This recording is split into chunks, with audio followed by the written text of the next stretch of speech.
Damn. All right, back to share screen. Okay, so now back to the presentation.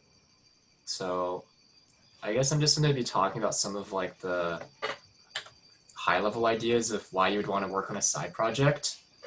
So the first thing is, to build experience in topics you want to get better at, right? So what do we mean by topics? By topics, we can just mean like, new programming languages. If you want to learn C++ or something, and then you would just like build a project using C++.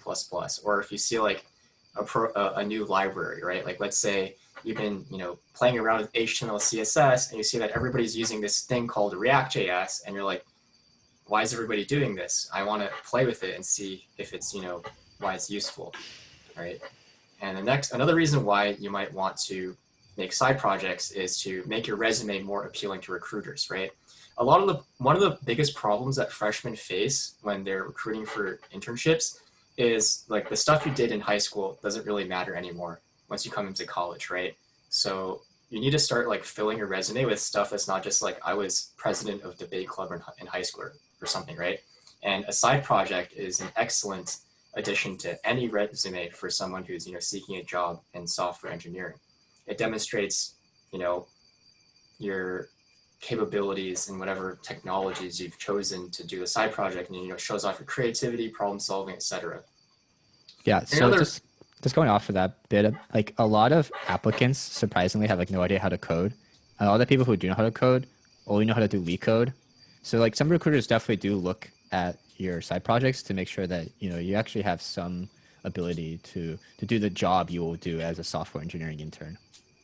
Yeah, and just to explain for some of the freshmen who might not know what LeetCode is, when you apply for, okay, so we have like a industry workshop that will explain this in more detail. But basically, when you apply for a software engineering job, the way they check your programming abilities is to give you an algorithms question. Like you can basically think of it like a math problem, right? Like they give you 30 minutes, you have to solve this math problem where they give you a set of inputs and you have to produce a set of outputs, right? And so, this is like kind of artificial, right? This like math problem type interview is not really like actual software engineering where you have to build systems that are useful for people. It's literally just solving a math problem with a computer. But anyways, that's a different point. And so our last practical reason for why you'd want to consider like building side projects in your spare time would to be to solve problems that you encounter in your everyday life. For example, in my side project, right? Why did I make ear.kevinwzhang.com? It's because I like music, I like learning about music, and I found that some of the tools online for learning music theory and harmony, they weren't as customizable as I wanted them to be. So I was like, I can just make my own app and I can customize it however I want.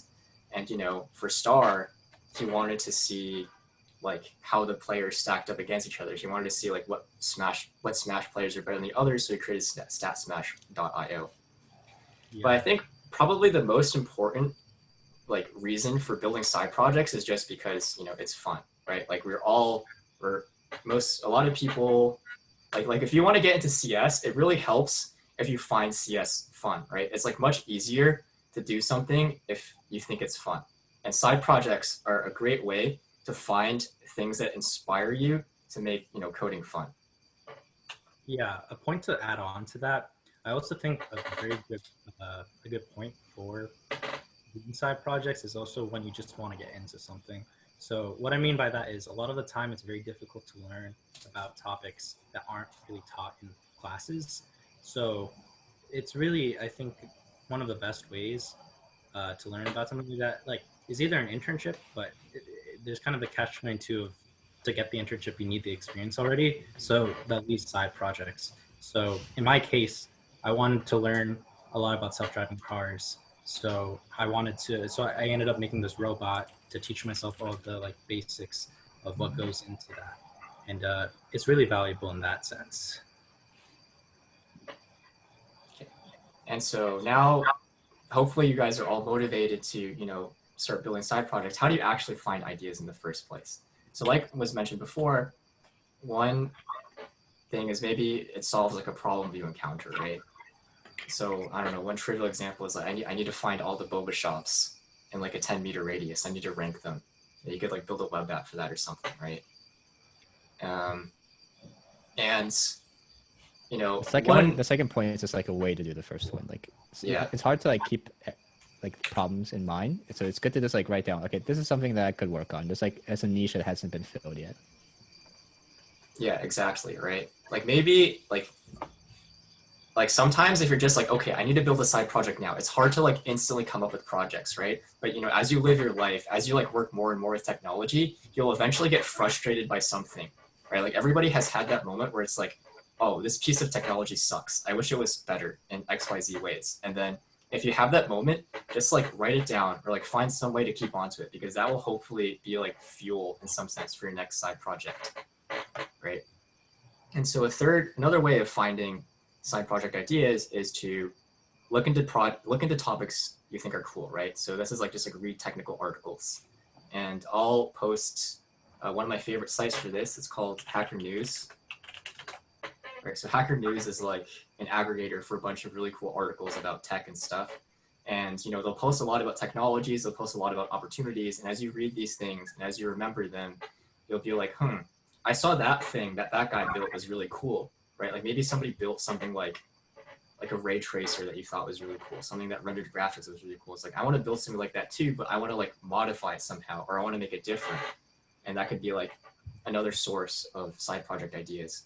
And one last thing, like one like last resort kind of thing, if you just want to like get started, and it's like, because the other stuff is like, they're like pretty hard to do on a short time frame. I was like, they're literally like, if you go to GitHub, they're like literally like markdown lists of possible side project ideas. And I can just like quickly Google one and post it up. Like if you just Google GitHub side project ideas, I'll just get the first one to come up, right?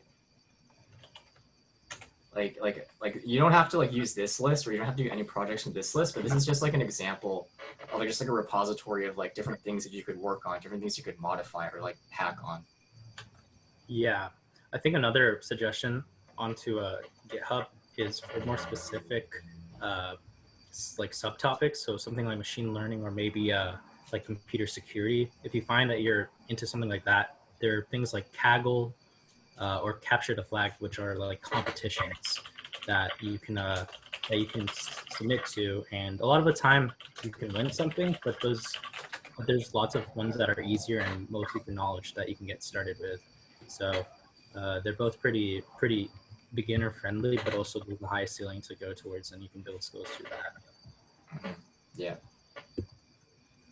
Okay, so now I want to like take a quick break from presenting, and I want to like sort of open it up for the audience, right? Because like side projects is kind of like a thing where you kind of just have to do it, right? And it's like kind of hard to explain a lot of the most important stuff through just words. So we kind of want to like make you guys participate in this workshop, right? Because it's like a workshop. People should be doing work, and you know, it's kind of hard to write code on the spot. So why don't we do something a little bit easier? Why don't we just start like coming up with ideas for, you know, what we might be interested in building. So, you know, anybody can just unmute themselves, start talking, or just like post things in the chat.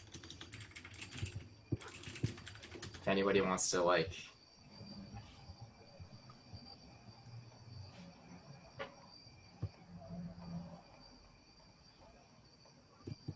any takers?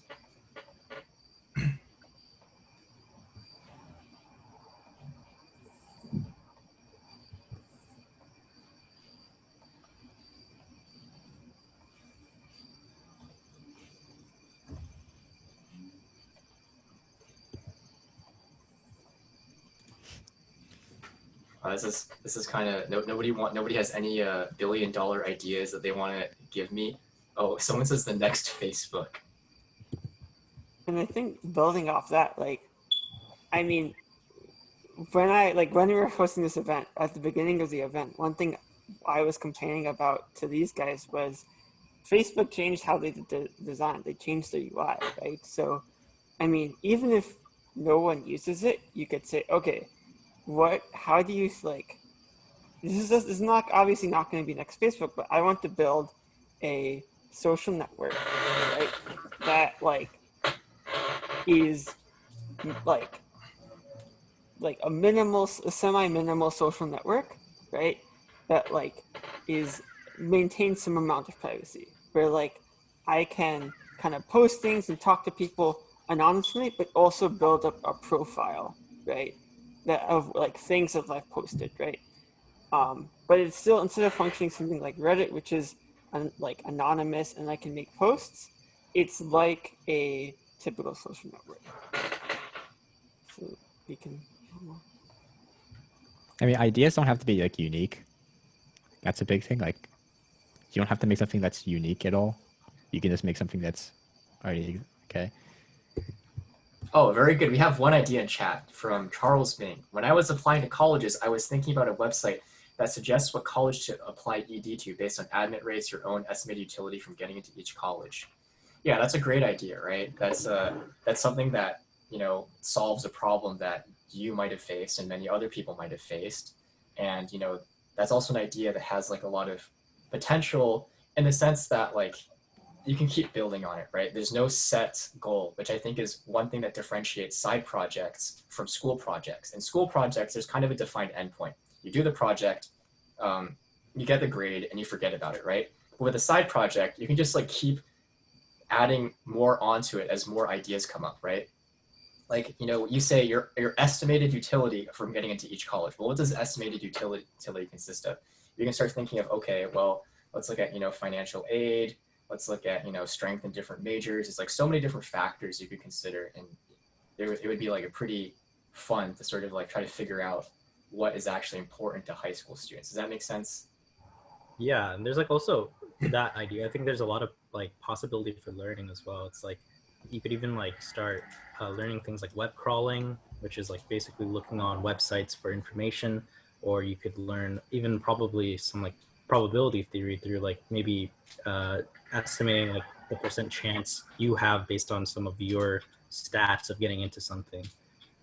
So there's like a lot of like potential to learn from that as well. So which I think makes it a great project idea. I mean, it's probably good enough for the ideas. And I think at the end, after we go through like recommended stacks and stuff, we can kind of like say, how do we build this? Okay, yeah. Okay, so Charles, do you mind if we just use your idea as like the jumping pad to like explain how the technologies fit into it then? Because it's like sort of difficult. Okay, yeah. Okay, let's just move on then.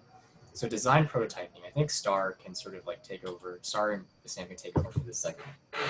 Yeah, in general for software, I found especially for like kind of web applications or anything, if like honestly most applications, they really have a flow. Like you get data from somewhere, input from like a human presumably, and then you do something with that data and you present it back to the user, right? They're like tools for people. So I think it's very helpful, and this is like this is like what I did in my internship as well, in my past like internships. Like these are things you do when you write your design doc, is you map out the flow of data, and that really helps build your project when you actually have to start implementing. Like honestly, implementing is often not the more difficult part. It's getting everything to fit together. And that's a lot easier when you have something like so this is from a whimsical diagram, which is just it's a really cool diagrammer, and it is free, and it's also used professionally.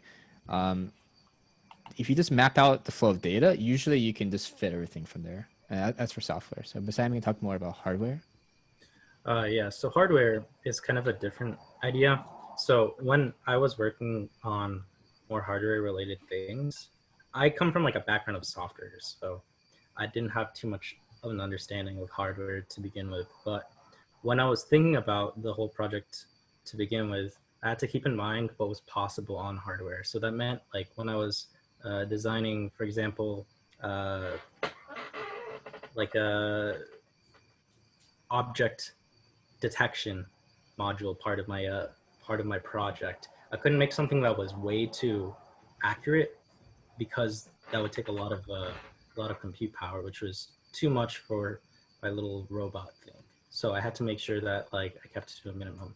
So these are also things to keep in mind, but also when you're choosing like hardware as well, you want to make sure that you're choosing it for the software. So basically keeping both of those in mind while you're going through the project. Okay, yeah. Do you guys want to explain a little bit about how you would apply this idea to Charles's side project? Yeah. Okay, sure. I mean, following the flow of data. So, I mean, there's not too much user input in that. It's mostly you go on the website. It's actually very similar to the side project I made, that you're ranking something. So I think the first thing to figure out is where you're getting data from, right? You need to get stuff like admit percentage and other metrics. And you need to figure out how you're going to get that into a database. You know, that can be automated. You probably would like it to be mostly automated. Though I think part of the challenge of that would be that it's not really a great like aggregator. I think paid U.S. news might be one. But once you find, that's like the first thing you need to do is you need to get the data, and then you need to figure out your ranking metric. And that's not as important. You can just experiment with that and see what you like. Ranking really isn't something where there is like an objectively good ranking or not. Once you get the metric, then you just need to present it to people, right? So then, you know, you want to select. You would want to select your database. I think that is important, and then you just need to figure out how to get it to the user. So then the flow will go from a server, which from a database to your server to the front end, and that can either be through on the server, as in server-side rendering, where you render a template with the data, or you can do a React app where it's more API based. Like the user goes on the website and then loads the JavaScript. The JavaScript sends a request to your server to get the information and displays it. Okay, that was pretty complicated, but we'll explain those components in more detail when we get into endorsed stacks. Okay. Yeah, CLIs are like the most basic kind of application. They're like, I'm not sure if you guys are freshmen, you probably haven't used too many, but as you go through 621A, you'll see stuff like LS, CD, that kind of stuff. And the good thing about CLIs is that they're super easy to make. Most languages come with a built-in. So the most important part of a CLI is having some way to parse arguments from the command line. And most languages come with one, like argparse in Python. What's CLI? A command line interface, as opposed to a GUI or a graphical user interface.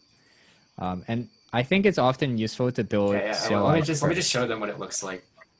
Yeah, so command line interface looks like this. Can everybody see this? Yep. Okay, yeah, so yeah, you go to here, do ls or something, and then yeah, an example of a command line program is like Python.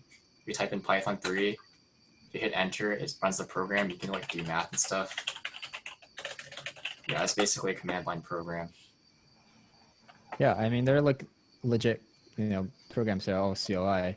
And it's often good to like make a CLI first, and then you can kind of test how it is, and then you can make a GUI for that. Where the GUI really just feeds in different parameters to the command line program.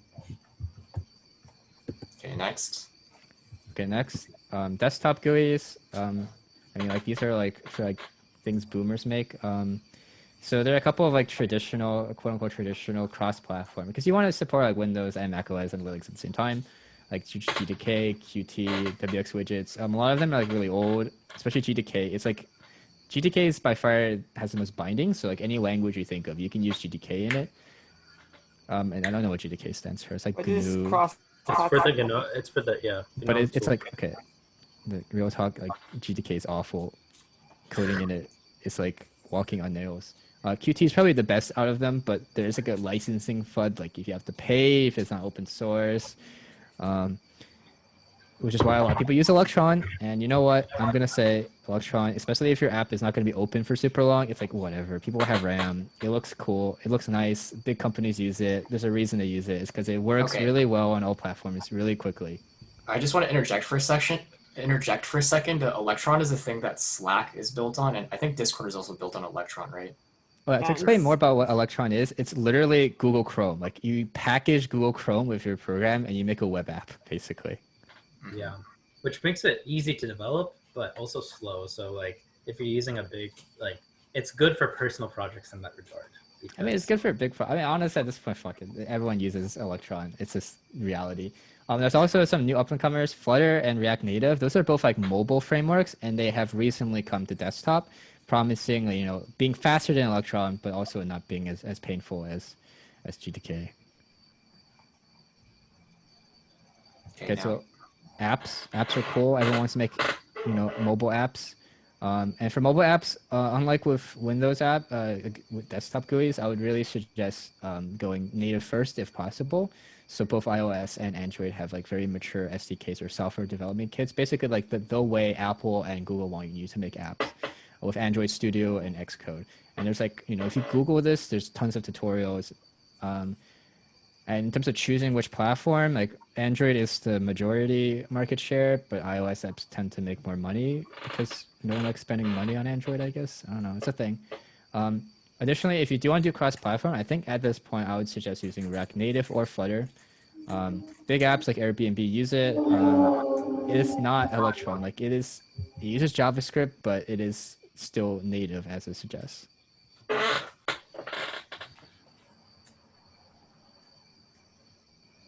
Okay, I guess I made this slide, so I should present it. So what is front-end development, first of all? Front-end development is just like the code that makes the website look the way it is, right? So what do you need to build a front end? Well, you need something called HTML, which is hypertext markup language, and CSS, which is cascading style sheets. And you need some like JavaScript to control how the things work, right? So HTML, CSS describe together. They describe how the web page looks, right? Like they describe, what images go on the web page, what text gets displayed on the web page, and JavaScript describes like how the user should interact with the web page, right? Where like if you click a button, what happens after you click that button? That's the job of JavaScript. And so like you can like get really far by using only HTML, CSS, and JavaScript and no libraries. And what I mean about libraries is like more complex tools built using the language that sort of like hide some things from the users in some sense. They abstract away the details. And if you're a freshman, you'll like learn what that means in 621A. And the only real suggestion I have for front end is like once your app becomes larger, then you should probably switch to a library called React.js, right? Because I mean the issue with like just programming a raw HTML CSS for like front end stuff is like, so you know how like when you click the buttons, right, that changes the state of the website in some sense. And when you're changing the state and to keep track of like all the changes, like the more complex your website gets, the more complex it gets to keep track of all the changes and to update your website properly. And React makes doing that like much less of a pain in the ass, essentially. Yeah, there are also new ones as well that are similar to React, like Vue.js. So when you're looking into it, it's like maybe look at the options available as well, because sometimes one works for you better than another one.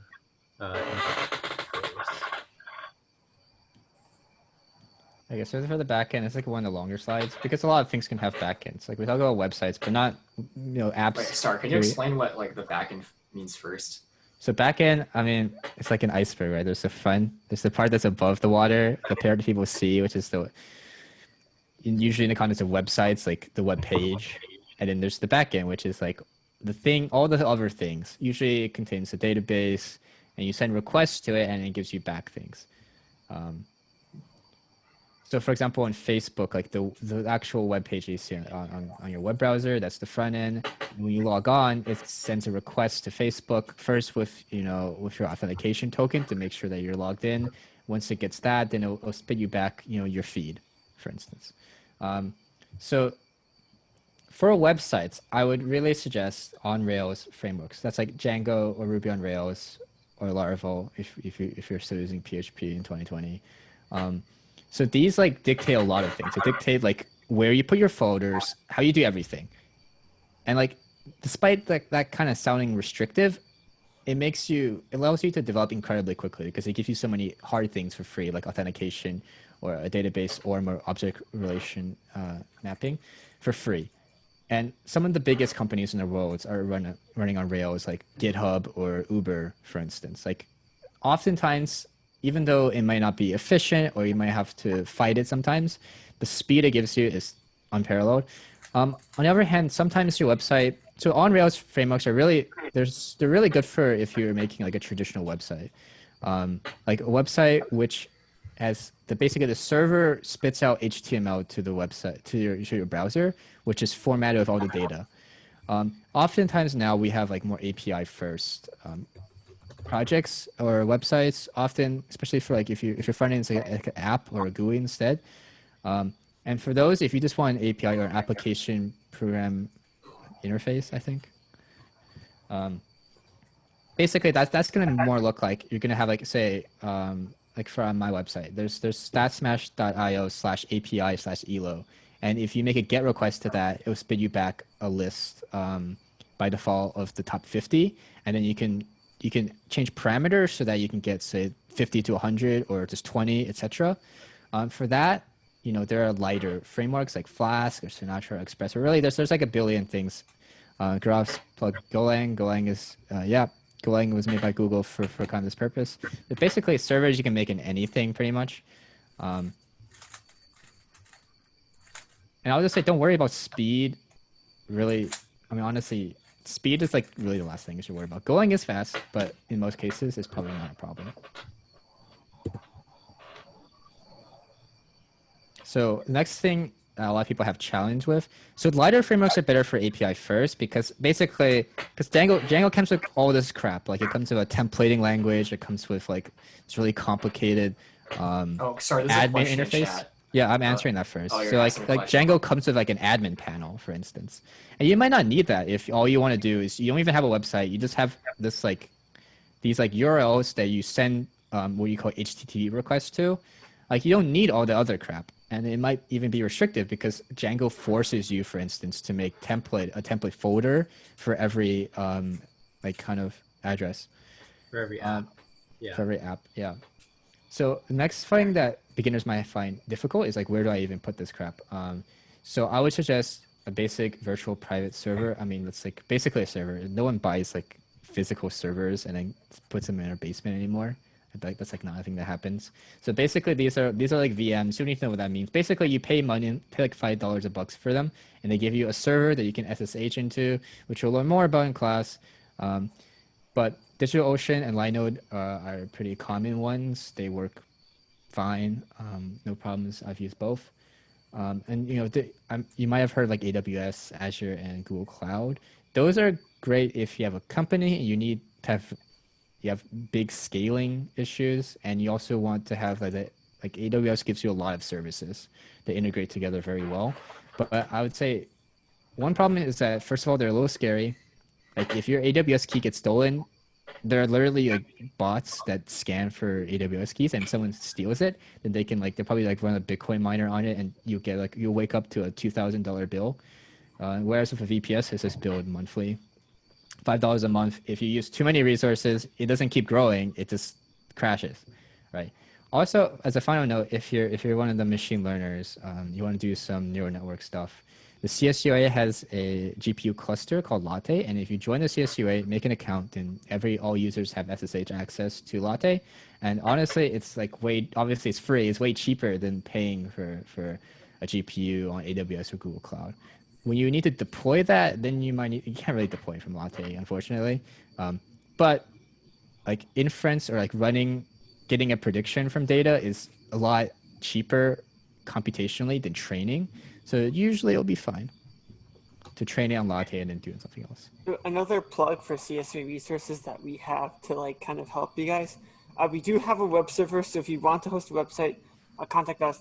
There we have a computer called Sorda, I think, is available for use as a web server. So if you have some kind of lightweight tasks, you kind of want to do very like simple computations, and then just kind of put those out to a website, you can get a kind of domain name like something.csua.berkeley.edu, I believe, and like make a website there. So, and if you kind of want to have your own website or something like that in the future, you can get a domain name redirected to that. So if you kind of are looking at some of these earlier projects like the ear trainer or the statsmash.io, which are not that computationally intensive, but you don't know where to host, I think a great place to start is make an account on the CSUA. Many of you, if you got an email for this, you already have an account. The same username you would use there, you would use the SSH. And if you have any questions about the usage of any of those things, you can ask those on our Slack. Thanks. Yeah. Okay. So about hardware, I think I spoke a little bit about development process, but having both the hardware and the software in mind when you're doing the developments is pretty important, because you want to have, if you get stuck to the point where you've written something or you've come up with something, or maybe you've bought some parts, but what you've written won't work properly on whatever thing you're doing. So like whether it's a robot, or if you're doing a project where maybe you have an embedded system, so something like an Arduino where you're controlling something, knowing what tool is good for what purpose is important. So I guess a couple basic ideas on that is, when you're doing something where you just need a controller for something, and sometimes that could be like some small logic things. So you're controlling, for example, a project I did a long time ago was I made a machine that makes yogurt, and I'm Middle Eastern, so my family really likes yogurt. So basically it's made in a big box, and you just have milk in it with something, and it needs to be temperature cooled at a certain point, but exactly at that temperature, given a couple degrees. So for that one, all you need for that is an Arduino, because you just have something that controls the heat of the water, a heater, and a thermometer. So it only needs a little bit of logic for that. Yeah. And then, yeah, so for something bigger, like maybe a small web server, if you need that, using a Raspberry Pi is really great. But what I used for something I found when I was looking for hardware for my project, the robot, is something called a Jetson Nano, which is from NVIDIA, which also contains like a GPU on it. And that is, that's pretty great for if you're doing machine learning within that. Yeah. Yeah. Is that okay? Yeah, that's nothing. That's the last slide, I think. Oh, is that the last slide? Yeah. Nice. So I guess we can open up to any questions about things. I also would have an say- event feedback form. Also, I would say that we like kind of like bombarded you with random terms, and that Yeah. is kind of so.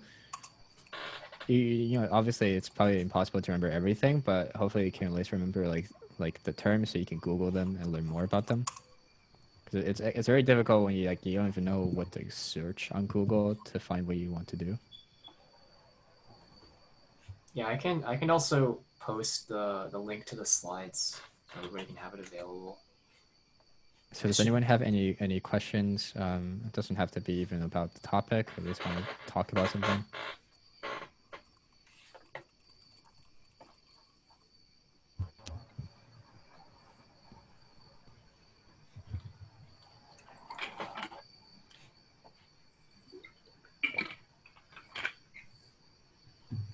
Do you know Bassam was the ex-vice president of the CSUA? Oh, someone has a question. When did you guys start working on side projects? Who wants to start? Oh, I was working on them since high school. I would say I kind of got more serious about doing them actually later on in college. The yoga one was like from a long time ago in high school, but within college only like the last 2 years or so. And I'm a senior now for reference, but yeah, it's like basically never too late to start. Yeah, so I built like very simple side projects in high school. I didn't really do that much programming in high school, to be honest. Most of what I made was just like, I don't know, like Android games or Java games. Or just like, I made like a tower defense and I made like some Android app or something. But in college, I decided to major in CS. I took programming a lot more seriously. So the Tangram thing, I started building like sophomore or freshman year of college, and I've just been like building on it slowly for the last 2 or 3 years. Like I think the last update I pushed to it was a few months ago. So yeah, I haven't been working on side projects for that long, but I tend to work on them for like a really long period of time. Yeah. I think also another thing to note is like, don't be afraid to start something even if you don't think you're gonna finish. Like a lot of projects that I've done in the past, I didn't finish, and that's like totally fine if you get what you need out of it. Because also a finish isn't really how do you say, there like Kevin said earlier, it's like no real goal in mind. Sometimes it's like there's no grade that you get. So if it feels unfinished to you, that's fine. Any other questions in particular about like advice on technology and stuff? Because that can sometimes be like the most intimidating part. I think one tool that I've used to really like simplify the backend is like serverless architecture. So that means using like tools like Firebase, and like Firebase is a tool by Google that it's like self-contains like 99% of like what you would need to do like backend for most like side projects, I think. And you can really get a lot with like the free tier. Okay, yeah, I agree. I like my database and servers. Hey, I use the Firebase in my ear training app. Yeah, but like it makes it really easy to like prototype. Like otherwise, like setting up databases, I think you have to like do a lot. Just use SQLite, and then eventually you swap to Postgres when you need to. Okay, I'm gonna like give like a high level summary of like some of the terms that just got thrown around, because I think it's a really important point, but like we did throw around quite a few terms. When we're saying like serverless versus having a database, right? Basically, there's two ways you can handle. So like some application through that API we were mentioning earlier asks your server for something. There's two ways you can handle that. One, you have like an ongoing process that has like a database on your computer, which sees that, looks for the answer, and gives it. Or you can program something on the cloud, which isn't like which is like basically instead of having the process on like all the time potentially, it like sees that, it checks what program that it needs to run for that request, and without like having a dedicated server or a dedicated database, will run that program. So like it's two different ways you can solve the problem. If you're just kind of ideating, trying to develop something kind of quick and easy, Firebase might be a good way to do that, because you don't have to deal with like that whole server resource stuff like that. Okay, yeah, I think. Okay, Daniel, did you have a question? I think Anya cut you off, and you're probably the last person. I was just gonna ask if Firebase is like free up to a certain level. Yeah. Yeah, that's how it is. Yeah, okay. It's just free. Yeah, I think that's pretty much all for now. Yeah, thanks, Daniel for coming. There's one person. Everybody else is left. Alright. Wait, you have to make it so formal. All right. I think the video would be pretty good though. Thanks. Like actually help. You should unrecord. Okay, yeah, let's stop share.